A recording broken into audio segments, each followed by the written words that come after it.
yaxşılıq eləmək istəyirdim da sizə. Hara git. Ayla. Kurban olum ayla. Söz deyirəm sana. Bana kurban olum bir kulak istiyorsan hadi. Basma xala. Qəşəng qız. Başqa.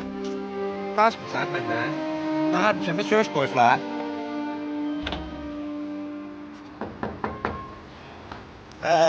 Aralıdım, şık bu vaxtı deyəm də. Ay Şahin. Hepiniz sen nətərdir, kurban olursun. Ne var ha sattın? Ne son ne sen? Ay olsun sana. Hepiniz sen nətərdir. Buyur kardeş, bak bu da işin sulu. Gelsene, sen zıkkıma. Ben çok sevdim. Yalnız bana şu oynasana ben. Sevdi ki. Qismətin yoxdur, yığ onları şükür elə. Səriyə xala, fildanları ver, kömək eləyim, su doldurum sana, ver. At bura tutacağım, at bura. At hop.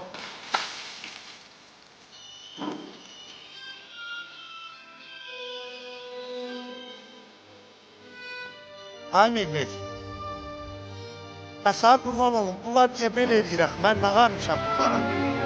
Hara qalsın?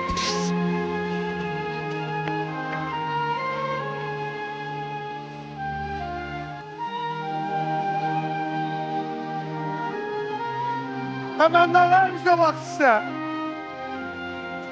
Hemen biz konuşuyduk, ne oldu hara gitti?